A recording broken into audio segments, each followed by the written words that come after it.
नमस्कार, बहुत स्वागत है आपका। इंडिया वॉइस देख रहे हैं आप और मैं हूं आपके साथ शिवम सोनी।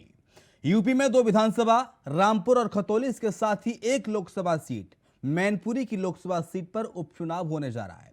समाजवादी पार्टी के सामने एक और अपना गढ़ बचाने की बड़ी चुनौती है, तो वहीं भाजपा इस उपचुनाव में जमकर ताल ठोक रही है। मैनपुरी से बहू डिंपल को जिताने के लिए चाचा भतीजा अब एक हो गए हैं और जमकर चुनाव प्रचार चल रहा है। तो वहीं भारतीय जनता पार्टी से सीएम योगी आदित्यनाथ ने चुनाव प्रचार की कमान संभाल ली है। ये चुनाव धीरे धीरे दिलचस्प होता भी नजर आ रहा है। चाचा शिवपाल बहू डिंपल के लिए जहां चुनाव प्रचार कर रहे हैं, तो वहीं चाचा शिवपाल के आने के बाद उनकी सुरक्षा जेड से वाई पर कर दी गई है। साथ ही खबरें ये भी हैं कि रिवर फ्रंट मामले की जांच के पन्ने भी पलटना अब शुरू हो गए हैं।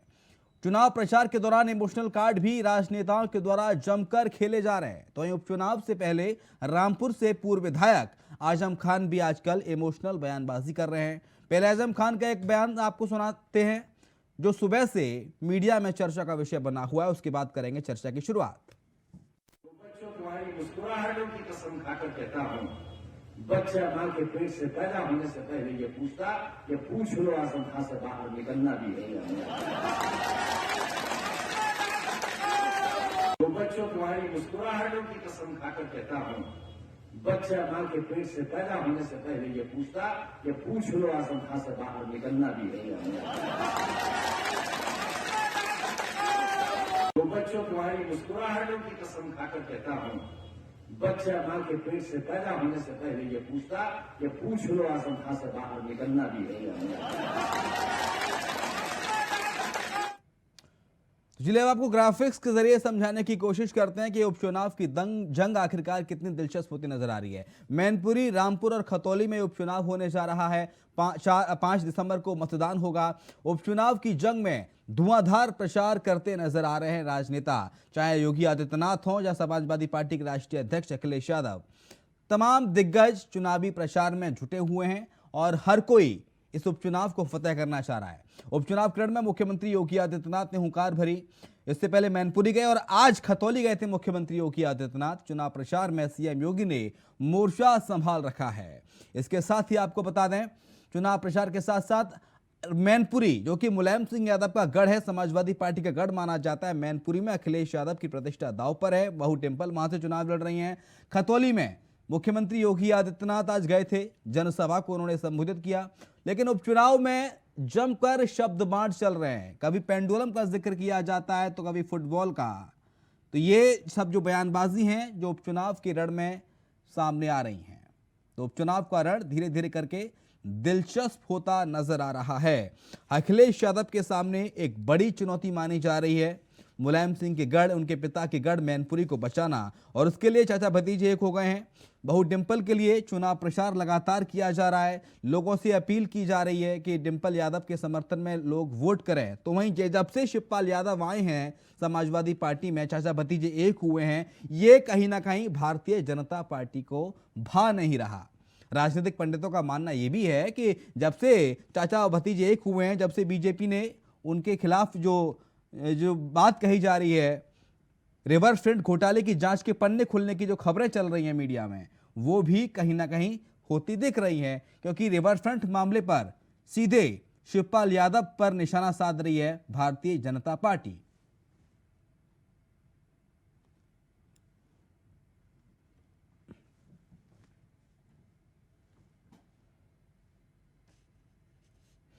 चलिए चर्चा का रुख करते हैं। संजय चौधरी हैं प्रवक्ता भारतीय जनता पार्टी के, बहुत स्वागत है सर आपका। विनय सिंह है प्रवक्ता समाजवादी पार्टी के, आपका भी बहुत स्वागत है विनय जी। संजय चौधरी, सबसे पहले आप ही के पास आऊंगा। इमोशनल कार्ड जमकर उपचुनाव में खेले जा रहे हैं। आज आजम खान का एक नया जो बयान है वो मीडिया में चर्चा का विषय बना है, और आजम खान कह रहे हैं कि जो बीजेपी फिलहाल कर रही है, अगर 4-5 साल पहले मैंने अपनी सरकार में किया होता तो बच्चा जन्म लेने से पहले ही मां की कोख से पूछता कि बाहर आऊं या नहीं। इस आजम खान के बयान को किस तरह से देखती है बीजेपी? खान साहब वही बोल रहे हैं जो आजम खान साहब की फितरत है। हमने देखा है कि आजम खान साहब के वक्त में रामपुर की क्या हालत थी, ये उन्हीं की हुक्मरानी थी कि गरीब बेवा मुस्लिम महिलाओं की जमीन पर कब्जा करके उन्होंने जैसा तो आजम खान लगातार इस प्रकार के काम करते रहे हैं, तो वही अपनी पुरानी हुकूक को दिखा रहे हैं। लेकिन अब ये दौर बदल गया है, अब लॉ एंड ऑर्डर बेहतर है, उत्तर प्रदेश बदला हुआ है, और इस बदले हुए उत्तर प्रदेश में इस प्रकार की किसी की भी गुंडागर्दी जब बड़े माफियाओं की नहीं चलती तो छोटे माफियाओं की कैसे चल सकती है।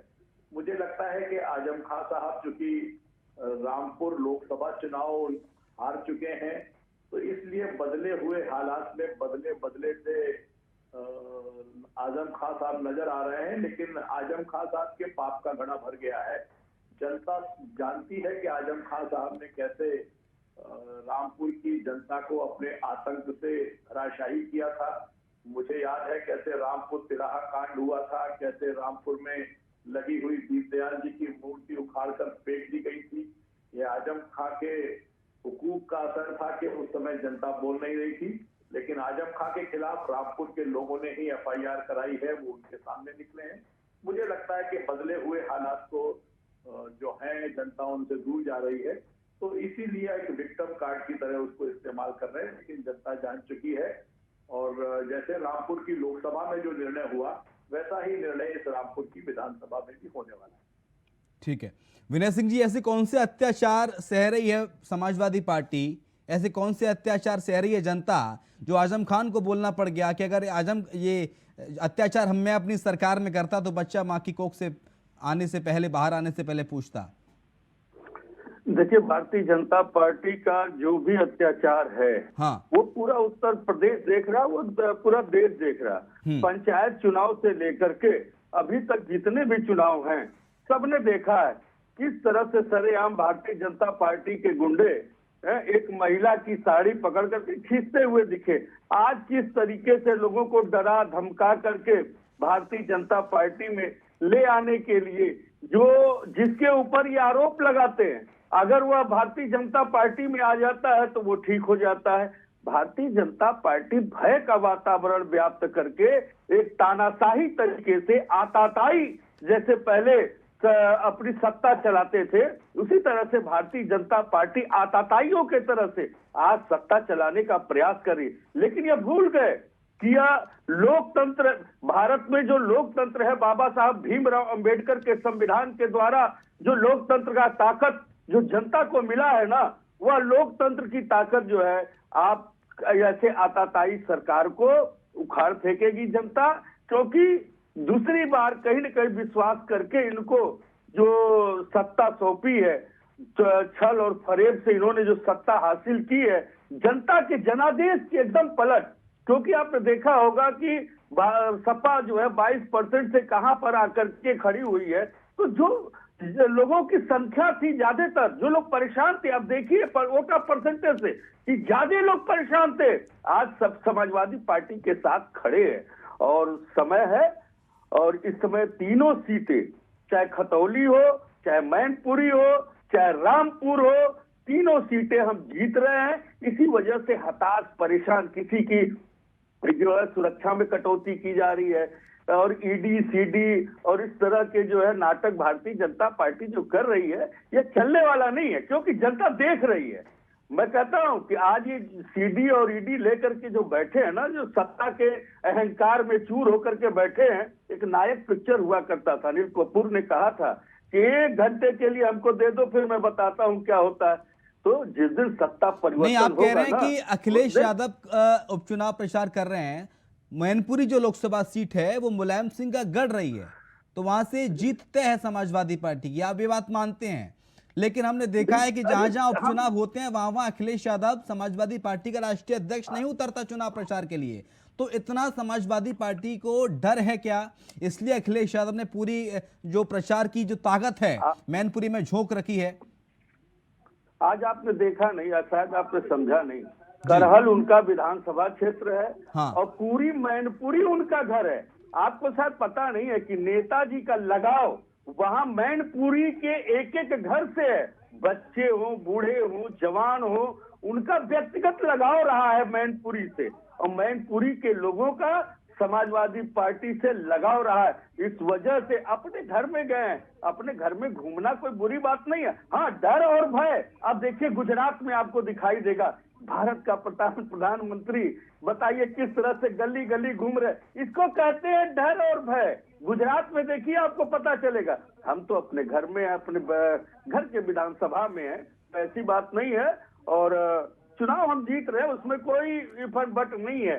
ये आताताइयों का अंत होगा और पाप का घड़ा हकीकत में जो है ना अब भर चुका है। भारतीय जनता पार्टी के पाप का घड़ा भर चुका है, क्योंकि युवा जिस तरीके से देखिए परेशान होकर के, छात्र किस तरीके से, आप संजय भाई बड़े भाई हैं, भी विश्वविद्यालय से संपर्क रहा है, आप बताएं कि जिस तरीके से आज युवा सड़कों पर परेशान घूम रहा है। आज जब विश्वविद्यालय में पढ़ने के लिए, हम लोग को याद है कि संजय भाई जानते हैं कि जब हॉस्टलों में दूर दराज से लोगों को पढ़ने के लिए किस अवस्था में, किस व्यवस्था में लोग अपने बच्चों को भेजा करते थे, कि सपना सजोते थे कि बच्चा हमारा पढ़ लिख करके नौकरी पाएगा, सपने ठीक देखते है थे। आज संजय सबके चौधरी, सपने योगी चकरा आदित्यनाथ ने चाचा शिवपाल को पेंडुलम कहा, फुटबॉल कहा, पूरा फीफा वर्ल्ड कप भी आपने सर बना दिया। तो अखिलेश यादव का भी बयान सामने आ गया, उन्होंने कह दिया कि योगी जी को, मुख्यमंत्री जी को फेंकेंगे, पता नहीं चलेगा कहां गए, जनता ऐसे फेंकेगी, ऐसे झुलाएंगे, पता नहीं चलेगा कहां गए।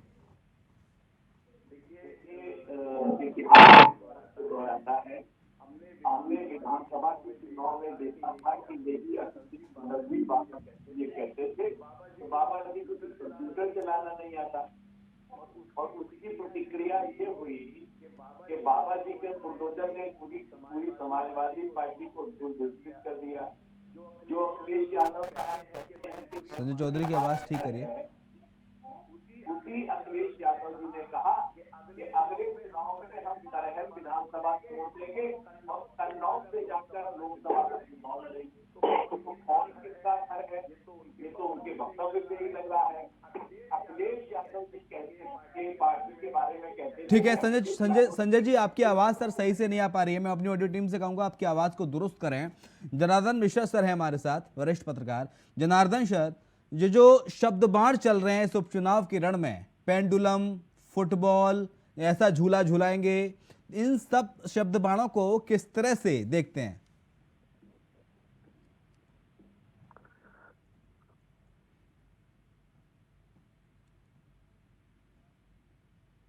आपको मेरी आवाज मिल रही है जनार्दन सर?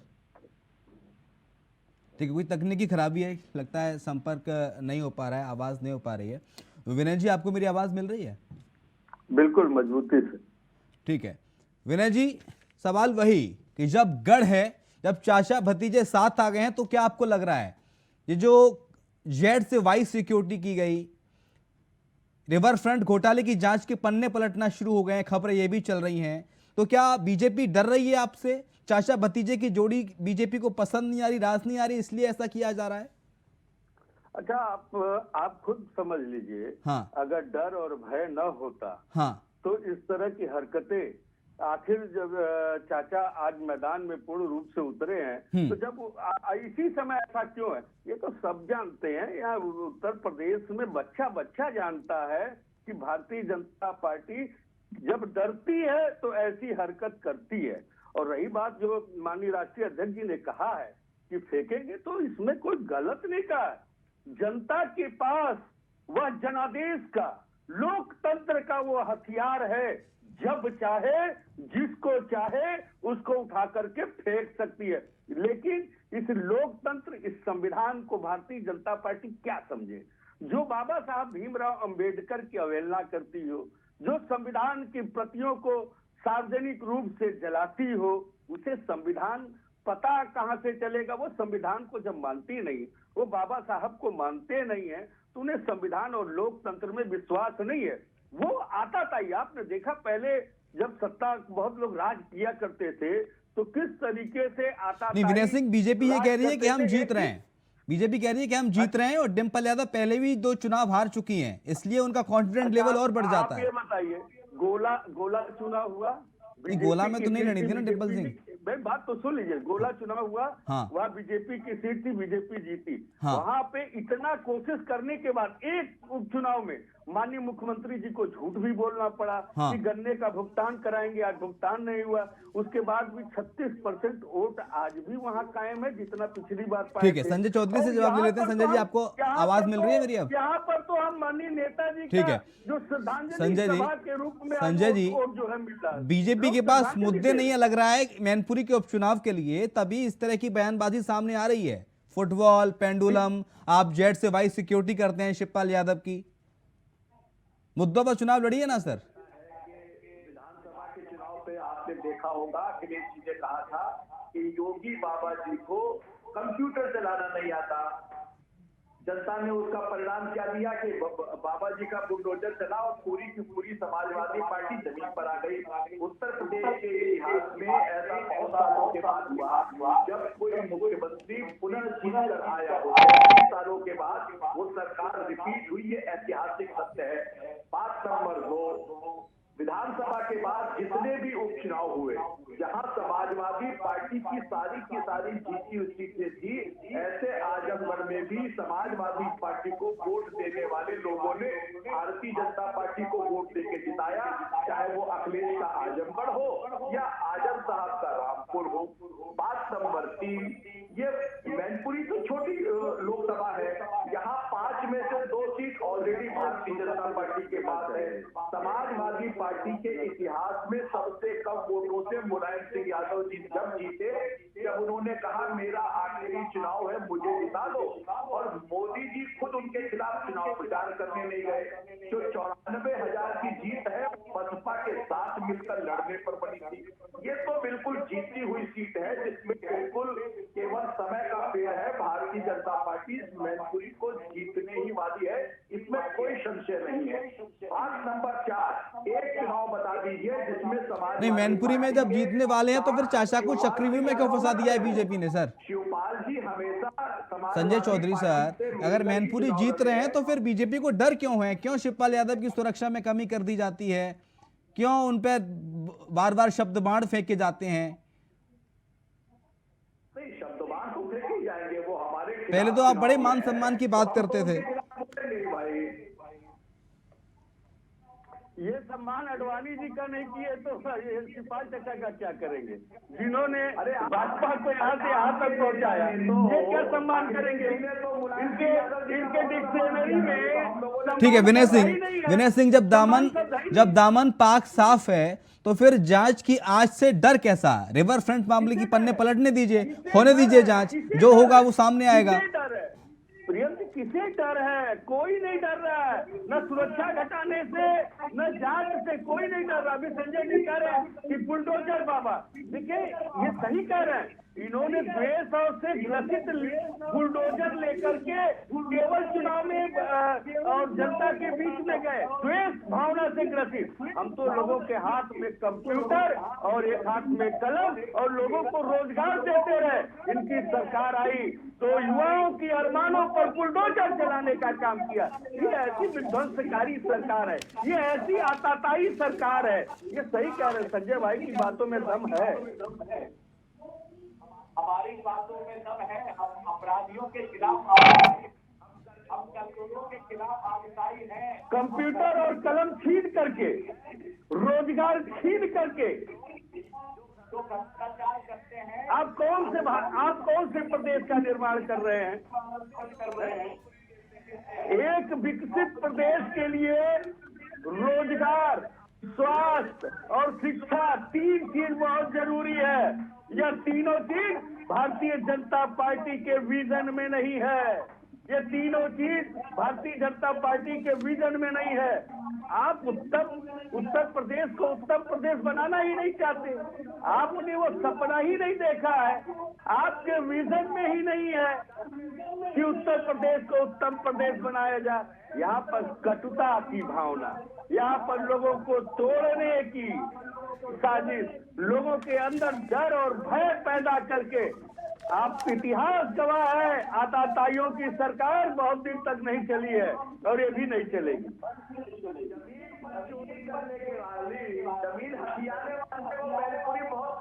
ठीक है, ठीक है। खानदान की राजनीति का पैकअप होने वाला है। जनार्दन मिश्रा सर, आपको मेरी आवाज मिल रही है? बिल्कुल बिल्कुल, मैं सुन पा रहा हूँ। ठीक है। आजम खान का सर एक बयान आया, उन्होंने कहा कि जो बीजेपी कर रही है, जो 4-5 साल पहले मैंने अपनी सरकार में किया होता तो बच्चा माँ की कोख से जन्म लेने से पहले पूछता बाहर आऊं कि नहीं, आजम खान से पूछ लो। एक तो ये बयान, ऊपर से जो उपचुनाव किरण में जो शब्द बांट चल रहे हैं, कभी पेंडुलम कहा जा रहा है, कभी गोला कहा जा रहा है, कभी कह रहे हैं कि ऐसा झूला झुलाएंगे कि पता नहीं चलेगा कहां गए। इसको किस तरह से देखते हैं, इस बयानबाजी को आप? देखिए, चुनावी रैलियों में ये जो बयानवीर बनते हैं और हाँ। ये जो पीछे बयान चलते हैं, इसका प्रमुख उद्देश्य यही है कि अपनी जो जनता है उसको उत्तेजित करना है, अपने फेवर के लोगों को और भी संगठित करना है जी। लेकिन जैसा कि आजम खान साहब ने पहले भी, देखिए, वो उनके तंज जो होते हैं वो काफी तीखे होते हैं, उसको लेकर उन्होंने कई बार वो चर्चाओं में रहे। आपको याद होगा एक टाइम पे उन्होंने बोला था कि टीएम के जूते साफ करवाएंगे, तो ये सारी चीजें वो ऐसे बोलते हैं जिसकी वजह से वो चर्चा में बने रहते हैं। तो लेकिन जो भी अभी जो राजनीतिक गतिविधियां हैं उन सब चीजों में ऐसे बयान, क्योंकि चुनाव चल रहा है, ये आम बात है। और जहां तक मजबूती की बात है तो भाजपा ने एक जो भाजपा को मैं कहूंगा कि एक प्रशस्ति जरूर मिलनी चाहिए कि भाजपा ने जो क्षेत्र और क्षेत्रफ की राजनीति करते थे कि ये मेरा क्षेत्र लगता है, तो वहां पर भी लोग आकर और संगठित होकर अब पूरी ताकत से चुनाव लड़ा जा रहा है। आपको याद होगा एक समय था कि जो अपना दावा करते हैं आजमगढ़ हो या मैनपुरी हो, यहाँ पर चुनाव के समय बड़े नेता जाते ही नहीं थे। लेकिन ये भाजपा की मुझे लगता है कि एक बड़ी चीज है, ये उपलब्धि मैं कहूंगा कि वो लोग इतनी तैयारी से लड़ते हैं कि विपक्षियों को भी पूरी तरीके से पूरे परिवार के साथ और पूरी ताकत से सामने आना पड़ेगा। गोरखपुर की किला को भी भेजा है समाजवादी पार्टी ने, जनार्दन जी, इस चीज को याद रखिए। गोरखपुर का किला विजय जी बिल्कुल सही कह रहे हैं। विजय जी, मैंने यह इतिहास की शुरुआत विजय जी मैं यही कह रहा हूँ। विजय जी देखिए, मैं यही कह रहा हूँ, विपक्ष को अगर चुनौती देनी है तो पूरी ताकत के साथ सामने आना पड़ेगा। मैं इसी बात को, आप ही की बात को दोहरा रहा हूँ, क्योंकि भाजपा ने भाजपा ने जो ये रणनीति बनाई है, जिस तरीके से वो लोग प्रचार करते हैं, जिस तरीके से वो लोगों, ठीक है विनय सिंह, पार्टी जोड़ने की बात तो आप कह रहे हैं, चाचा साथ आ गए, शिवपाल यादव साथ आ गए, बहू के लिए चुनाव प्रचार कर रहे हैं, लेकिन सर आप ही के पार्टी के वरिष्ठ नेता अब बीजेपी की सदस्यता लेने जा रहे हैं। आज धर्म सिंह सैनी खतौली में बीजेपी में शामिल होने जा रहे थे, हालांकि वो टल गया, आने वाले दिनों में फिर शामिल हो जाएंगे। आप एक चैनल पे एक बार हमने इसी पर जो है डिबेट किया था, जी। भारतीय जनता पार्टी ने आयुष घोटाले में उनको घेरने का काम किया था कि आयुष घोटाले में आज कौन सा वह जल है जो छिड़कने भारतीय जनता पार्टी, इसमें कहने की आवश्यकता नहीं है। यह चीज पूरा प्रदेश जानता है। जिस बहुत डर लगता हो, जो भारतीय जनता पार्टी से डरता हो, वो भाजपा में शामिल हो जाए। समाजवादी पार्टी, ठीक है, संजय चौधरी से जवाब ले लेते हैं। संजय चौधरी, पहले तो आप डराते हैं, कार्रवाई की धमकी देते हैं, अगर तब भी कोई नहीं डरता तो आप कार्रवाई करते हैं, यानी कि धर्म सिंह सैनी पर तलवार लटकी थी जांच की, आयुष घोटाले के मंत्री थे, आयुष मंत्री थे आप ही की सरकार में। अब समाजवादी पार्टी में आए तो आपने गिरफ्तारी की और जांच की तलवार लटका दी, अब वो फिर वापस आप ही की पार्टी में जा रहे हैं, तो ऐसे में क्या माना जाए, जांच करेगी सरकार उत्तर प्रदेश में धर्म सिंह सैनी की भी, उनके घोटाले की, उनके विभाग के घोटाले की? बिल्कुल जांच करेगी और जांच में जो दोषी पाया जाएगा उसको छोड़ा नहीं जाएगा। लेकिन ये बात एकदम ठीक है कि समाजवादी पार्टी के बहुत सारे लोग समाजवादी पार्टी छोड़कर भाजपा में आ रहे हैं। नहीं, धर्म सिंह सैनी के बारे में तो बड़ी बयानबाजी हो रही थी जब आयुष घोटाला उजागर हुआ कि छोड़ेंगे नहीं कोई भी हो, दोषी हो। अब आपकी पार्टी में चले जाएंगे तो उनका दामन पाक साफ हो जाएगा, मान लिया जाए। नहीं, समाजवादी पार्टी यही सवाल उठाती रहती है सर हमेशा। भैया, कोई भी आदमी किसी भी पार्टी में जाए, लेकिन उसका मामला रफा दफा होने वाला नहीं है। तो फिर आप एक दोषी को अपनी पार्टी में कैसे ले सकते हैं? एक आरोपी को जिसपे आयुष घोटाले का आरोप है, उसको आप पार्टी में कैसे ले सकते हैं? अगर ले रहे हैं तो फिर उस पर कार्रवाई कीजिए। कहाँ ले रहे हैं हम, किसको ले रहे हैं? वो तो सर हमने देख लिया ना किस तरह से आपने फाइलों के पन्ने खोले हैं उस मामले में, रिवर फ्रंट मामले में, जब शिवपाल यादव चाचा के साथ, भतीजे के साथ आ गए। खैर, बहुत शुक्रिया आपका, समय मुझे ज़्यादा इजाजत नहीं दे रहा। तमाम सारी जानकारी को साझा करने के लिए जनार्दन जी आपका बहुत शुक्रिया, संजय चौधरी जुड़े थे आपका बहुत शुक्रिया, और विनय सिंह प्रवक्ता समाजवादी पार्टी आपका शुक्रिया चर्चा में शामिल होने के लिए। तो समाजवादी पार्टी और भारतीय जनता पार्टी दोनों ही इन उपचुनाव की जंग में खूब जोर आजमाइश कर रहे हैं। 5 दिसंबर को वोट डाले जाएंगे और इसके बाद तय हो जाएगा कि दरअसल किन किन सीट पर कौन कौन विजयी हो रहा है। इसी के साथ चर्चा में इतना ही। खबरें लगातार जारी हैं, आप देखते रहिए इंडिया वॉइस।